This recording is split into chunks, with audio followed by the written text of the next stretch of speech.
Bonjour et bienvenue sur le podcast qui s'intéresse à l'impermanence de la vie. Moi c'est Michael Naja, je suis professeur de yoga et mannequin. J'ai fait plein de choses dans ma vie, je m'intéresse à tout et c'est justement ça que j'ai envie de te partager avec ce podcast. Aujourd'hui on va s'intéresser aux relations, les relations amoureuses. Moi ça fait plus d'un an que je ne suis plus en couple, je vais t'expliquer pourquoi dans la suite. Parce que justement aujourd'hui j'ai l'impression de ne plus vouloir être en couple. J'ai compris beaucoup de choses, mes erreurs, tout le passé, tout ce que j'ai vécu. En fait, il faut savoir que toutes les relations qu'on vit, de toute façon, ça nous apprend quelque chose. Mais justement, aujourd'hui, j'ai envie de te parler des relations amoureuses. Peut-être que toi aussi, tu es dans le même cas que moi. Tu es peut-être un peu perdu. Donc, on va voir ça ensemble. Donc, les relations amoureuses. C'est un sujet assez vaste et qui évolue beaucoup. J'ai l'impression, tu sais, quand moi j'ai 33 ans, je suis des années 90, team 90, on est là ou pas. Mes parents, plutôt mes grands-parents, ça fonctionnait à l'époque. À l'ancienne, je veux dire. Comme à l'époque. Bah justement, t'avais le père de famille qui s'occupait de toute la famille, qui allait travailler, et souvent la mère qui était femme au foyer, qui s'occupait des enfants, de faire à manger, du ménage et tout. Aujourd'hui, ça a bien changé, et tant mieux. Je trouve que la femme a de plus en plus sa place, même s'il y a encore quelques petites choses à régler, ça viendra avec le temps, hein, c'est sûr et certain. On est en bonne voie en tout cas.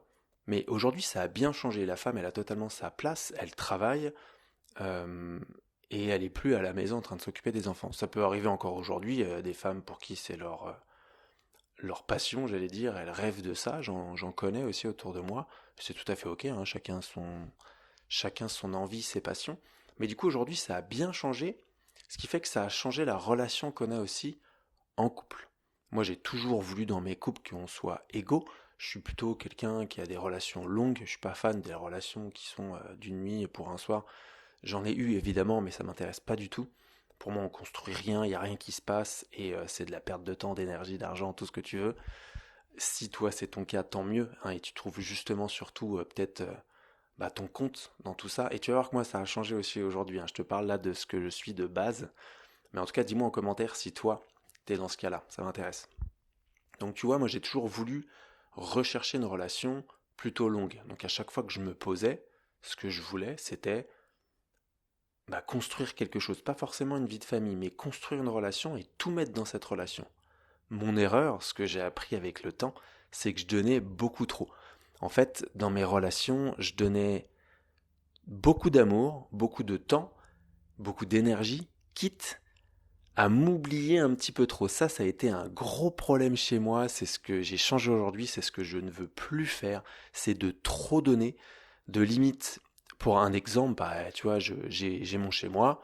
Demain, je rencontre quelqu'un. La première chose que je vais faire, c'est aller habiter avec elle, en fait. Parce que je me dis, bah, pourquoi rester tout seul alors que je peux dormir avec ma chérie. Et ce qui va s'en suivre, c'est aller habiter, peut-être changer de ville, changer de quartier, changer d'environnement, donc d'amis, être plus loin de la famille. Ça, je l'ai fait des tonnes de fois. Et aujourd'hui, je trouve que c'est une erreur parce que je me suis perdu, je me suis surtout oublié. Ça, c'est le cas de beaucoup de personnes autour de moi aussi. On s'y reconnaît, on s'y retrouve. Et je sais qu'aujourd'hui, c'est une erreur.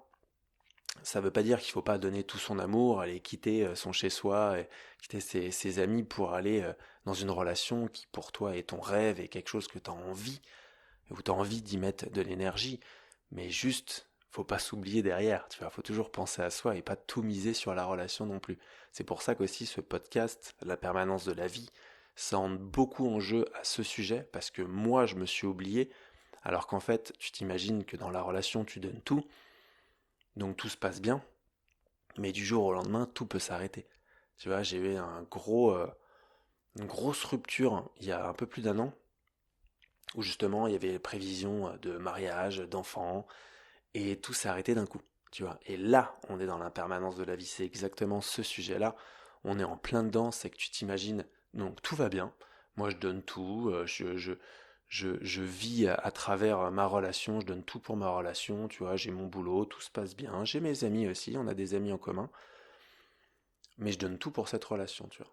Tout mon intérêt, toutes mes journées, mes week-ends, tout est pour cette personne, même si avec mon boulot, moi je suis apte à bouger, à ne pas être tout le temps, tous les jours avec cette personne. Mais c'est quand même mon focus principal, comme si c'était un peu mon objectif de vie, tu vois. Et ce qui est ok, encore une fois, hein.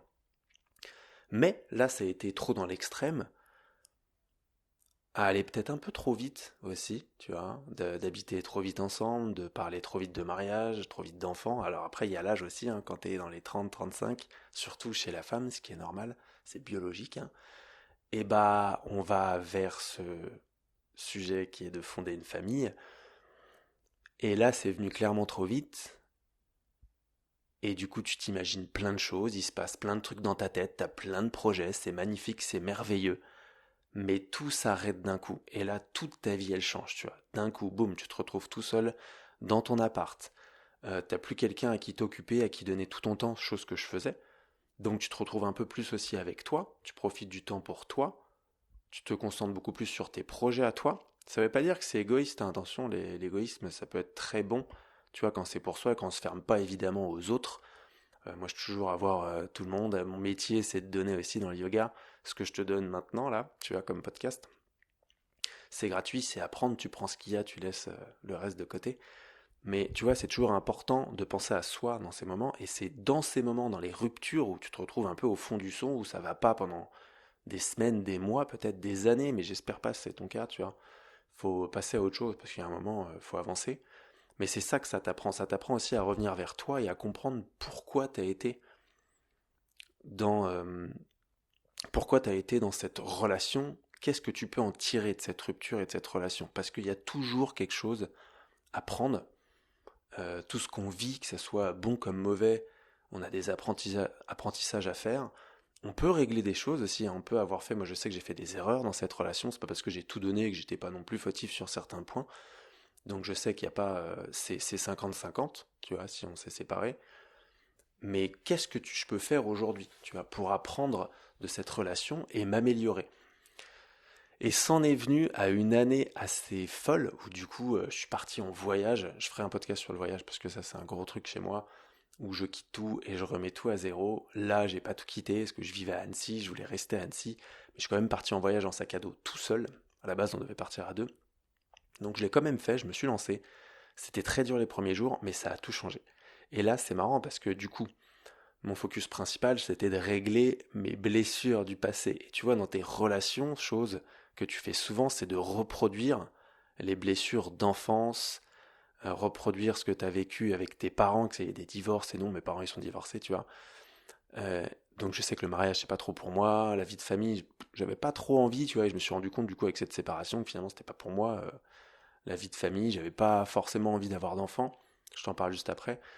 Mais tu vois, c'est surtout ça, c'est de comprendre que les erreurs que tu peux faire dans tes relations amoureuses viennent de tes blessures d'enfance du passé. Et c'est ça qu'il faut régler en fait pour pas le reproduire. Moi j'ai compris que j'avais la blessure de l'abandon, que dès que la personne faisait un mauvais plan, genre on devait dîner ensemble et finalement ça le fait pas, elle doit bosser ou autre, je le prenais très mal. Alors que bon, c'est pas un drame en soi. Tu vois, même si c'est à la dernière minute ou quoi, ça peut faire mal, mais c'est pas un drame. Sauf que moi j'ai compris que je me sentais abandonné, tu vois. Et que c'est ce que j'ai vécu du divorce de mes parents. Alors que j'ai pas du tout été abandonné, attention, ça s'est très bien passé. Ils ont gardé des bons termes aujourd'hui. Mais c'est la blessure que j'ai eue. Bon, bah, tu peux rien quand t'es gamin, si j'avais 10 ans, tu vois. J'ai pas géré ça, tu vois. Et du coup, j'ai compris que c'était ça, mon gros problème, c'était de tout miser sur cette relation, justement pour pas me sentir seul. Et du coup, vu que je donnais trop dans ma relation, eh ben, j'avais peur de cet abandon, parce que tu donnes tellement, tu t'oublies beaucoup trop, que du coup, tu dépends de cette relation. C'est ça aussi l'impermanence de la vie, comprendre que on ne contrôle rien, rien ne nous appartient, et tout peut changer du jour au lendemain. Il faut lâcher prise là-dessus. Du coup, j'ai fait un gros lâcher prise dans mes relations avec les femmes. Moi, je suis hétérosexuel. Mais du coup, dans ce lâcher prise, ça a été tellement puissant et profond bah, qu'au final, je me suis posé beaucoup de questions. Et peut-être que ces questions-là, tu te les poses. Tu vois, est-ce qu'aujourd'hui, tu as envie d'être en couple? Est-ce que t'es pas plutôt à papillonner et à juste profiter de la vie sans penser au lendemain, sans vouloir construire une famille? Et j'ai l'impression que c'est beaucoup ça aujourd'hui. J'ai rencontré plein de jeunes qui justement ne voulaient pas se poser, voulaient profiter. Tu vois, quand on voit tout ce qui se passe dans le monde, tout ce qui est compliqué aujourd'hui, et aussi, j'ai envie de te dire, à cause, grâce aux réseaux sociaux, aux applications, ça a beaucoup changé aujourd'hui, comme je t'ai dit au début. bah, c'est beaucoup plus facile de trouver quelqu'un, même pour quelqu'un de divorcé, avec des enfants. Donc c'est facile de refaire sa vie. Et j'ai l'impression que ça a fait un gros... Alors on est en plein dedans, que tout le monde est un peu pas perdu là-dedans, mais tu sais, ça a beaucoup changé. On construit moins nos familles, on a plus envie d'être tranquille, peut-être même de vivre chacun de son côté, faire sa life, d'être... moi, tu sais, j'ai même pensé à savoir si j'étais pas, comment on dit, tu sais, avec plusieurs partenaires, tu vois, c'est ce que je me suis demandé. S'il me fallait pas une relation libre, voilà, c'était plutôt ça, une relation libre, ou alors aimer plusieurs personnes, pas forcément coucher avec plusieurs personnes, mais c'est vraiment, je me suis posé cette question, je suis allé très loin, hein. Je suis allé très loin là-dedans, à savoir, qu'est-ce qu'il me fallait? Qu'est-ce qu'il me fallait pour éviter de tout donner à une personne? Parce qu'en fait, je me suis dit, mais c'est con, l'amour c'est beau, moi j'adore ça, mais t'as envie de le partager à tout le monde. Là, ce que j'ai envie de te donner, c'est plein d'amour dans ces podcasts, c'est tout ce que je peux te donner de vrai, de moi, de ce que j'expérimente, et j'espère t'aider à travers ces podcasts, mais tu vois, je me suis posé la question, bah pourquoi pas aimer tout le monde en fait? Ne pas me poser avec quelqu'un, vivre ma vie, faire tous mes projets, être heureux tout seul et juste profiter quand je rencontre quelqu'un, vivre à fond. J'ai eu, tu sais, des périodes sex friend et j'en ai encore, hein, des personnes avec qui on se contacte, on se voit et c'est donnant, c'est pas juste moi qui veux, c'est la personne qui veut bien aussi, on est adulte, hein. Et quand on se voit, tout va bien, c'est comme si on était en couple, on kiffe notre life et après on se dit au revoir et salut, ciao, tu vois. Ça, j'aime beaucoup, parce qu'évidemment, t'enlèves tout le côté j'appartiens à quelqu'un, cette personne m'appartient, je dépends de cette personne, de cet amour, et on vit pas au quotidien. Donc c'est facile comme relation, c'est pas tout le monde qui peut vivre ça, mais tu vois, je me suis dit, ah, c'est peut-être ça qu'il me faut aujourd'hui. Alors en ce moment, ça veut pas dire que je vais changer d'avis, je vais sûrement refaire un podcast dans quelques mois, peut-être quelques années, à ce sujet, et j'aurais totalement changé d'avis, c'est ça qui est bien aussi, c'est de se laisser un peu vaguer à, enfin, de se laisser aller avec le temps et avec les émotions du moment. Tu vois, parce que tout évolue, tout change, rien n'est permanent, on n'oublie pas ce sujet. Et tu vois, tous ces questionnements m'amènent aujourd'hui à me poser cette question, est-ce que j'ai vraiment envie d'être en couple? Pour l'instant, non. J'ai pas envie de fonder une famille, je ne veux pas d'enfants. Ça peut paraître bizarre, ça peut paraître chelou, j'ai 33 ans. Oui, peut-être qu'à 40 ans, 50 ans, si je pense encore comme ça, je vais me retrouver sans enfants, sans famille, sans rien, on pourrait dire. Et en fait, non, aujourd'hui, je sens que j'ai tout. Avant, j'avais que cet amour, tu vois, et je misais tout là-dessus. Aujourd'hui, je suis en train de le développer en moi et pour les autres, avec ce que je vis avec les autres. Et c'est en pleine évolution, c'est pas encore terminé. J'ai pas posé mon veto et ne me suis pas dit, ça y est, c'est fini, je veux plus être en couple de ma vie entière. Non, pour l'instant, je ne veux pas ça. Je ne souhaite pas ça. Et du coup, ce que je te disais tout à l'heure, où je suis pas du tout une personne à coucher à droite à gauche, je ne vais pas rechercher ça. Je suis pas sur les applications à faire des dates et de ça. Pour moi, c'est de la perte de temps, tout ça. Je laisse venir ce qui vient et je prends ce qui vient. Tu vois, donc si il y a des personnes bah, où je sens que ça va être qu'un soir, qu'un week-end, que quelques jours, bah je prends. Tu vois. Et d'ailleurs, moi, je suis plus comme ça. Je suis pas trop le mec. Tu couches et tu te barres chez toi après. Tu vois, t'as plus envie de vivre des vrais moments, dîner ensemble, sortir, faire des activités, dormir ensemble. Enfin voilà, tu vois, être vraiment dans quand même une mini-relation, même s'il n'y a rien derrière, tu vis l'instant, tu vis le présent, et le but, c'est vraiment de profiter de tout ça. Et aujourd'hui, j'en suis là. Ça se trouve, t'en es. Dis-moi en commentaire si t'es dans la même optique, la même lignée en ce moment, tu as la même direction. Ça ne veut pas dire que c'est figé, encore une fois. Mais tu vois, tout ce cheminement après cette relation, c'est ça que j'ai appris de mon divorce, je vais dire, de ma rupture, on n'était pas mariés du tout. J'ai appris que il fallait que je règle cette question d'abandon, ce que j'ai vécu quand j'étais petit, quand j'étais gamin, le divorce de mes parents. Et tu vois, pendant ce voyage, c'est drôle parce que je m'étais mis, je suis parti en Inde, en Asie, Bali, Népal, il s'est passé des trucs de ouf, c'était trop bien, j'ai fait des rencontres géniales. Et justement, je m'étais fixé pour objectif, bah, je pars dans cette optique de régler cette blessure, de mettre un pansement dessus et ça y est, c'est fini. Mais bon, c'est jamais vraiment fini, tu vois. Mais au moins, j'ai posé des mots, j'ai compris sur le papier, c'est ça mon problème, et je veux plus reproduire ça dans mes relations parce que ça me met mal et ça met mal aussi l'autre personne. Et ça, j'en veux plus. Et vu que j'étais parti dans cette optique, bah, j'ai fait plein de rencontres à ce niveau-là, rencontré des femmes qui étaient dans le même état d'esprit. Du coup, on a beaucoup discuté. J'ai rencontré des femmes en relation libre avec leurs mecs, elles ont pu m'expliquer tout ça, comment ça fonctionnait, comment ils se mettaient d'accord. Au début, je pensais que c'était pour moi, finalement, c'est pas du tout pour moi. Même des relations à plusieurs personnes, moi, ça me dit pas. Tu vois, si je suis en relation, je sais que c'est avec une personne. J'ai compris que j'étais comme ça aussi, que je donne tout. Bah, c'est comme ça que je suis. Je peux pas être à 50%. Je suis comme ça. Maintenant, à moi de faire attention. Tu vois, pour les prochaines relations qui viendront. Il y en aura sûrement, c'est sûr et certain.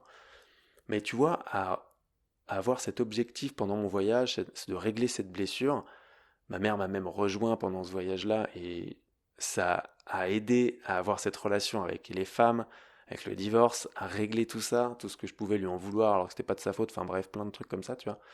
Trucs perso, je vais pas aller plus loin là-dedans, mais du coup, tu as compris que c'était vraiment le but de régler cette blessure.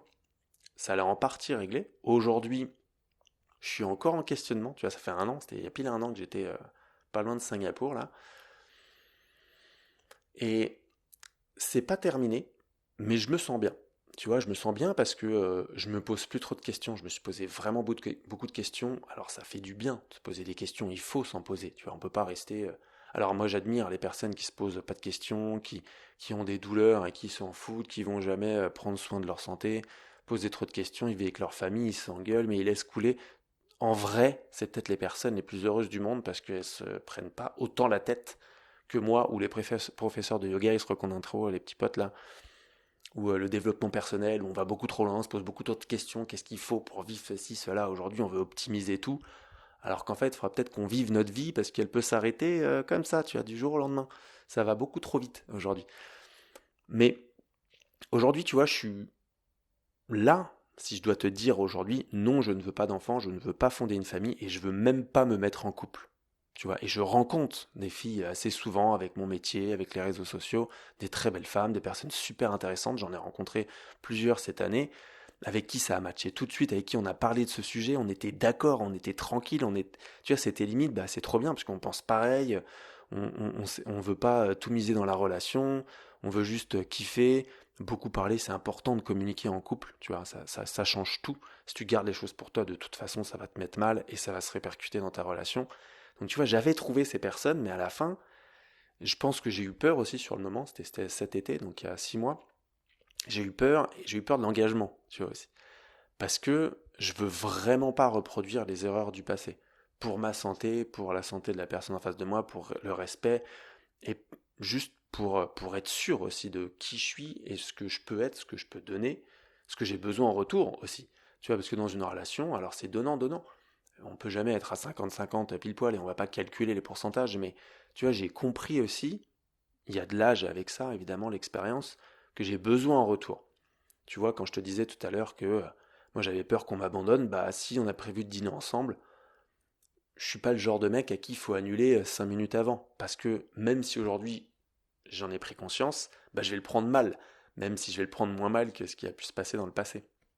Donc tu vois, juste pour dire, c'est comme ça qu'on doit apprendre aussi sur l'autre personne, tout se dire, et c'est ce qu'on devrait faire dès le début. Mettre les bases, tu mets sur ton tableau, là tu mets, alors moi je suis comme ça c'est tout mes avantages, et là j'ai tous les inconvénients, tu vois. Et limite il y en a un peu plus, mais il faudra les mettre en lumière, c'est hyper important, tu vois, il faudrait tout se dire à ce niveau-là, comme ça on partirait sur des bonnes bases, et au moins on n'aurait pas la réaction de ah bah il m'a dit ça, mais pourquoi il m'a dit ça en fait, mais ça me saoule, j'arrive pas à savoir pourquoi il me parle de ça, son comportement, je l'ai hyper mal pris. En fait, il m'en veut, en fait, il m'aime pas, mais il m'insulte là. Et tu vois, en fait, on le prend personnellement, alors que l'autre personne, ça se trouve, elle t'a dit juste, elle t'a fait une réflexion, mais pour elle, c'était pas du tout méchant, il y avait aucune mauvaise intention, et toi, tu le prends mal, parce que toi, t'as interprété. Et quand tu connais pas assez la personne, c'est ce qui se passe, et ben tu le prends mal, t'en parles autour de toi, t'es aigri, et du coup, ça amène à des engueulades, à des incompréhensions. Donc la communication des amis, c'est hyper important en couple. Communiquez, parlez-vous, dites-vous les choses, que ça soit justement pour du bien comme du mauvais. C'est toujours le même principe. C'est cool de se dire je t'aime, t'es belle, t'es beau, merci pour tout ce que t'as fait, mais c'est aussi bien de dire écoute, là ton comportement, ce que tu m'as dit, ça m'a fait un peu mal. J'aimerais savoir pourquoi, qu'est-ce que t'en as pensé. Si l'autre personne a vraiment quelque chose à te dire, bah, elle va peut-être pouvoir te le dire, ça va peut-être l'aider à te le dire, parce qu'il y a des personnes qui ont du mal à parler, et c'est ok, la communication, ça vient avec le temps et avec la pratique aussi. Mais tu vois, l'autre personne, elle va peut-être te dire, bah non, en fait, je t'ai dit ça comme ça, mais je pensais rien, enfin, désolé, ça t'a fait du mal. Et toi, tu vas te dire, bon, bah ok, c'est bon, on peut repartir, tu vois, tout va bien. Et c'est ça aussi, tu vois. N'être pas rancunier si la personne n'a pas voulu te faire du mal ou te dire quelque chose de mauvais, tu vois. Donc vraiment, tu vois, les relations de couple, c'est trop important de communiquer, mais c'est important de savoir aussi qui tu es, ce que tu donnes et ce dont tu as besoin. Et vraiment, si tu apprends à faire ça, si tu apprends à connaître tout ça, alors évidemment, ça vient avec l'expérience, ça vient avec le temps et se poser plein de questions, se faire un petit peu chier, tu vois. Mais c'est important. C'est important de se poser ces questions-là parce que au moins tu vas comprendre où aller, dans quelle direction. Et moi, je vais te dire un truc. Là où j'aime pas aller coucher à droite à gauche, rencontrer des personnes sur les applis, tu vas, tu sais, tu parles un petit peu. Après, il faut aller boire un verre. Tu parles un peu plus. Peut-être qu'on va coucher ensemble. C'est cool. On rentre, le lendemain, il n'y a plus rien. Tu repasses à quelqu'un d'autre. C'est horrible, tu vois. Tout ça, c'est de la perte de temps et t'apprends rien avec ça, tu vois. Et en fait, dans la relation, si tu te poses ces questions-là, justement, t'éviteras d'aller peut-être vers des personnes. Tu vas peut-être comprendre tout de suite que l'autre personne, elle n'est pas pour toi en fait. Juste en parlant avec ou en la rencontrant une première fois, tu vas pas le sentir. Le ressenti, hein, toujours la meilleure façon de savoir si c'est bon ou mauvais, s'il faut y aller ou pas. Mais c'est aussi ça, tu vois, aujourd'hui, je sais très bien une personne avec qui je vais parler, que je vais voir alors une photo et je vais parler un petit peu avec, je vais savoir tout de suite si c'est une personne avec qui je pourrais construire quelque chose de plus intéressant dans une relation vraiment, tu vois, plus profonde, ou si next, ça sert à rien et il n'y a rien à creuser, tu vois. Et en vrai, c'est pas pour dire, bah toi tu me plais, toi tu me plais pas. Enfin, de toute façon, c'est un peu comme ça la vie, hein. Toi oui, toi non. Tu vois, c'est un peu yin-yang, quoi, la vie est comme ça. Mais sans être méchant, tu vois, c'est juste de savoir que, bah en fait, non, ça sert à rien de continuer la discussion. Dans ce sens-là, boum, on casse la barrière, on est amis et basta, tu vois. D'ailleurs, ça c'est un sujet. Amis du sexe opposé, à savoir si on en parlera dans un podcast, c'est hyper intéressant. Moi, je suis persuadé que oui. Dis-moi en commentaire, on verra. Mais voilà en gros pour le sujet, tu vois, des relations amoureuses, ce qui moi m'a touché, et j'espère que ça va te parler, tu vois, ce sujet de savoir bah, où t'en es. Mais en tout cas, garde en tête que si t'es dans une relation en ce moment et que ça se passe pas bien, que t'es pas heureuse, heureux, eh ben essaie de comprendre pourquoi déjà de ton côté, savoir si ça vient de toi, ça vient de ton passé, les blessures, tout ça, la famille, l'enfance. Si c'est un comportement de l'autre personne, si tu en as déjà discuté avec l'autre personne de ce comportement qui toi t'affecte, si c'est pas toi qui as des attentes que l'autre personne ne pourra pas te donner, ce qui peut arriver, et où tu fais des concessions et tu dis bon bah en fait cette personne est trop bien sur plein d'autres points, ça j'aimerais qu'elle le fasse mais elle le fait pas, bon bah tu vois, il faut faire mettre la balance à un moment parce que ça se trouve tu vas vouloir une autre personne qui va te donner ce que tu voulais de ton ex, mais elle va pas te donner tout le reste, tu vois. Donc c'est là aussi il faut apprendre à savoir qui on est, ce qu'on peut donner, ce qu'on veut en retour, tu vois. Donc si tu es dans cette période-là, pose-toi des questions et va communiquer avec la personne avec qui tu partages ta vie. C'est hyper important, tu vois, parce que aujourd'hui, vivre dans une relation où il se passe rien et tu le fais pour les enfants, tu le fais pour la famille, tu le fais parce que vous êtes mariés, bah c'est un peu malheureux, tu vois, ça peut arriver. Je ne le souhaite pas parce que si tu es malheureuse ou malheureux, bah c'est pas ce qu'on souhaite, quoi, tu vois. On souhaite ça à personne et on a juste envie de vivre notre vie. Aujourd'hui, on sait en plus que bah ça peut bien se passer, on peut refaire notre vie facilement. Tout le monde devrait être indépendant et juste profiter de tes relations. Tu vois, pour en revenir à ça, aujourd'hui, moi, je sais très bien que là, j'ai mon appart, je suis tranquille, mon petit cocon. Si je rencontre quelqu'un demain et que ça change tout ce que je viens de te dire, ce qui est possible, hein, la vie est comme ça, et ben, j'irai pas vivre chez cette personne directement. Je vais prendre mon temps. Je vais prendre mon temps, même si, tu vois, peu importe ce qui arrive, je sais très bien maintenant que je veux pas répéter ça. Parce que j'ai appris sur moi. Donc essaye de le faire. Et si aujourd'hui, en ce moment, du coup, t'es pas en couple, tu te poses toute cette question-là, bah prends le temps, tu vois, de te poser des questions, d'aller creuser au fond de toi, mais d'en parler aux autres. Moi, ça m'a aidé de parler de tout ça avec différentes personnes, différents couples, de voir ce qui est autour de moi aussi, de voir ce que les gens recherchent, que ce soit de ma tranche d'âge, évidemment, mais aussi les plus jeunes. Et je pense qu'on peut tous s'y retrouver là-dedans. Et on peut accepter tout le monde aussi. Ça, c'est hyper important. Relations libres, on les laisse. Si tu as envie de coucher à droite à gauche, tu fais. Tu vois, j'ai découvert des couples qui ont deux maris ou deux femmes et ils le savent très bien et tout se passe bien. Et on ne sait pas ce que ça peut donner à l'avenir, mais en fait, on s'en fout. L'important, c'est de vivre le présent et d'être honnête et de dire les choses. Et si tu parles, tu communiques, tu sais très bien ce que tu as en toi, ce que tu peux donner, ce que tu veux, et que tu le communiques à l'autre personne en face de toi, ça peut que bien se passer. Il faut juste être honnête et tout se passera bien. Donc voilà, j'espère que ce podcast t'aura plu. N'hésite pas à le partager, à commenter, c'est hyper important pour moi, mais aussi pour les autres. Si ça peut aider, tant mieux. Peu importe ce que tu es en train de faire, vis ta vie pleinement. Ciao.